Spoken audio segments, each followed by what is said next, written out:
അതെ, എനിക്ക് നിങ്ങളോട് രണ്ടുപേരോട് കുറച്ച് കാര്യങ്ങൾ പറയാനുണ്ട്. സി, എനിക്ക് 20 വയസ്സായി.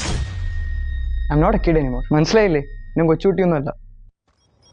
നോക്കണ്ട, ശരിയും തെറ്റും തിരിച്ചറിയാനുള്ള പ്രായം എനിക്കൊക്കെ ആയിട്ടുണ്ട്. ശരി, എന്താ നീ ഇപ്പൊ പറഞ്ഞു വരുന്നത്? ബസ്സിലും സ്കൂട്ടറിലും എനിക്ക് ഇനി കോളേജിൽ പോകാൻ പോയാൽ എനിക്കൊരു കാർ വേണം. ലൈസൻസ് എടുത്തിട്ട് 2 വർഷമായി. എന്റെ ഫ്രണ്ട്സ് പലരും കാറിലൊക്കെയാണ് വരുന്നത്. അതുകൊണ്ട് എനിക്കൊരു കാർ വേണം, അതും ബ്രാൻഡ് ന്യൂ. പിന്നെ ഞാൻ എപ്പോ വീട്ടിലേക്ക് വരുന്നു, എപ്പോ വീട്ടിൽ നിന്ന് പോകുന്നു, അതൊന്നും ഒന്നും ചോദിക്കാനൊന്നും പാടില്ല. See, I am a matured guy. ഇതിപ്പോ അങ്ങോട്ട് പോകുമ്പോ എങ്ങോട്ടാ പോണേ, അങ്ങോട്ട് പോകുമ്പോ ഏത് സൈഡിലേക്കാ പോണേ, എപ്പോഴാ വരണേ, ഞാൻ ചിലപ്പോൾ നേരത്തെ വരും, അല്ലെങ്കിൽ ചിലപ്പോൾ ലേറ്റ് ആയിട്ട് വരും. I know what is right and what's wrong. അതുകൊണ്ട് കൂടുതൽ ചോദ്യങ്ങളൊന്നും വേണ്ട. അങ്ങോട്ട് ഒരുമാതിരി കൊച്ചു കുട്ടികളോട് പറയണം മതി. ശരി, ഇനി എന്റെ ഫ്രണ്ട്സ് ഒക്കെ ഈ വീട്ടിൽ വരും, അല്ലെ ചിലപ്പോൾ ബോയ്സ് ഉണ്ടാവും, ഗേൾസും ഉണ്ടാവും. ഞങ്ങളിവിടെ ചിലപ്പോൾ ഹൈ വോളിയത്തിലൊക്കെ പാട്ടൊക്കെ വെക്കും, ഞങ്ങൾ ഡാൻസ് ചെയ്തെന്നൊക്കെ വരും. ചിലപ്പോൾ അവർ സ്റ്റേ ബാക്ക് ചെയ്തൊന്നും വരും. അത് പിന്നെ നെയ്ബേഴ്സിന് ശല്യം എന്ന് പറഞ്ഞിട്ട് എന്റെ മേത്ത് മെക്കട്ട് തരാൻ വരുന്നത്. My friends are very precious to me. Don't trouble them. ഒരാളുടെ ഐഡന്റിറ്റി എന്നൊക്കെ പറഞ്ഞാൽ അത് അയാളുടെ ഡ്രസ്സുകളാണ്. ഇതുപോലെ ഓഞ്ഞ നൈറ്റ് ഒക്കെ ഇട്ടിരുന്ന ഒരു വില ഉണ്ടാവില്ല. See, I only wear branded ones. അല്ലാതെ ഒരുമാതിരി. പിന്നെ അമ്മയ്ക്ക് ഒരു കെട്ട സ്വഭാവമുണ്ട്. ഞാൻ ഫോൺ എടുത്ത് കഴിയുമ്പോൾ ഏതവളോട് ചാറ്റ് ചെയ്യാനാ, ഏതവളെ വിളിക്കാനാ, എത്ര നേരം സൊല്ലിക്കൊണ്ടിരിക്കണോ. അത് കഴിഞ്ഞിട്ട് ഒരു ഫോൺ ചെക്ക് ചെയ്യല്. See man, I just can't tolerate this. നിങ്ങളൊക്കെ സ്പൈ വർക്ക് കാരണം ഞാൻ ബാത്റൂമിൽ പോയി സംസാരിക്കുന്നു. Guys, just leave me alone. I am a man now. My dear man, കുറച്ച് കാര്യങ്ങൾ പറയാം. നിന്റെ ഫസ്റ്റ് ഡിമാൻഡ് നിനക്ക് കാർ വേണം. നീ മേടിച്ചോ? ബാങ്കിൽ നിന്ന് ലോൺ എടുത്ത് നീ ഒരു കാർ അങ്ങ് മേടിച്ചോ? അതെ, ഇപ്പൊ ഏത് ജോലിയും കൂലി ഇല്ലാത്തവനും ബാങ്ക് ലോൺ കിട്ടും.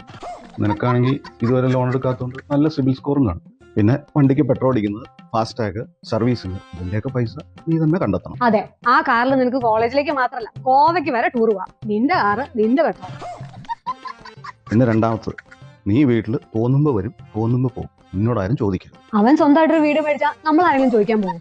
അവിടെ നിനക്ക് തോന്നുമ്പോ വരാം, തോന്നുമ്പോ പോവാം. നിന്റെ ബോയ് ഫ്രണ്ട്സിനെയും നിന്റെ ഗേൾ ഫ്രണ്ട്സിനെയും ആ വീട്ടിൽ കൊണ്ടുവരാം. അതെ, ഇവിടെ ആകുമ്പോ എനിക്ക് പണിയാ, ഞാൻ വെച്ചുണ്ടാക്കി കൊടുക്കണം. ഇതാകുമ്പോ നിന്റെ പൈസ കൊണ്ട് ഓൺലൈനിൽ ഫുഡ് മേടിക്കാം. നിന്റെ സ്വന്തം പൈസ കൊണ്ട് ചിക്കൻ ലോലിപോപ്പ് വരെ നിനക്ക് മേടിച്ചു. നിന്റെ വീടാകുമ്പോ നിനക്ക് അവിടെ DJ പാർട്ടി നടത്തുവോ, തുള്ളുവോ, ചാടുവോ, മറിയോ, എന്ത് വേണമെങ്കിലും ചെയ്യാം. ആരും ചോദിക്കില്ല. നെയ്ബേഴ്സ് ബുദ്ധിമുട്ടിച്ചു എന്ന് ഞങ്ങൾ ഏതായാലും പറയില്ല. എടി, ആ ടൗണിലെ ബ്രാൻഡഡ് ഷോറൂം പുതിയത് തുടങ്ങിയിട്ടില്ലേ? അതിന്റെ നേരെ മുകളിൽ ഒരു 5-6 ഫ്ലാറ്റ് കൊടുക്കാൻ കിടക്കുന്നുണ്ട്. അത് മേടിച്ചാൽ നിനക്ക് താഴെയുള്ള ബ്രാൻഡഡ് ഷോറൂമിൽ നിന്ന് എന്ത് വേണമെങ്കിലും മേടിക്കാം. ബ്രാൻഡഡ് ജെട്ടി വരെ അവനിടാം.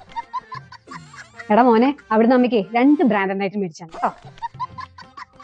എനിക്കോ ഇവക്കോ ഇവിടെ ആരെയും വീഡിയോ കോൾ ചെയ്യാനോ അല്ലെങ്കിൽ ചാറ്റ് ചെയ്യാനോ ഒന്നുമില്ല.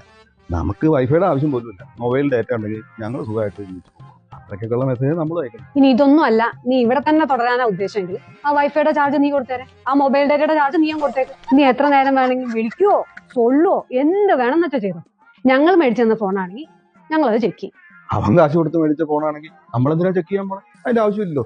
അവൻ ബാത്റൂമിൽ പോകേണ്ട ഒരു കാര്യമില്ല. ഞങ്ങളെ പേടിച്ചെന്നെ ആരും ബാത്റൂമിൽ പോയിരിക്കോ, തൊഴിച്ച് പോയിരിക്കോ ഒന്നും വേണം. അവൻ അതൊക്കെ മനസ്സിലാവടി. അവൻ മാനല്ലേ, മാൻ. ഷോ, എന്റെ മോൻ എന്തോ ഒരു സൗഭാഗ്യങ്ങളായി. സ്വന്തമായിട്ട് flat, car, mobile, friends, party. ഞാനിതൊക്കെ നേടിയെടുക്കാൻ 10-48 വർഷം എടുത്തു. നീ ഭയങ്കരനാട്ടോ. എടാ മാനെ, നീ എപ്പോഴാ ഇറങ്ങണേ? ആ അലമാരയുടെ മുകളിൽ വലിയൊരു പെട്ടി ഇരിക്കുന്നു. അതിൽ നിന്റെ സാധനങ്ങളൊക്കെ നീ പാക്ക് ചെയ്തു. അത് നീ സ്വന്തമായിട്ട് എടുത്തോ. ഞങ്ങളായിട്ട് ഒന്നും തന്നില്ല. അതിപ്പോ ഈ പണ്ടുള്ളവര് പറഞ്ഞ ശരിയാ. പണ്ടുള്ളവര് പറഞ്ഞ എന്ത് ശരി? അതെ, ഈ മാതാപിതാക്കളൊക്കെ അനുസരിച്ചിട്ട് വേണം മക്കള് ജീവിക്കാനേ. ഇപ്പൊ ഇംഗ്ലീഷ് ഒന്നും വന്നില്ലേ? അല്ല, ഈ 20 എന്നൊക്കെ പറയുമ്പോ വോട്ട് ചെയ്യാനുള്ള പ്രായമായിട്ടുള്ളൂ. 21 ആയിട്ടില്ലല്ലോ. 21 ആയാല്? അല്ല, 21 വിവാഹപ്രായമാണല്ലോ. അതുകൊണ്ട് അപ്പോഴല്ലേ മെച്ചൂരിറ്റി ആവുള്ളൂ.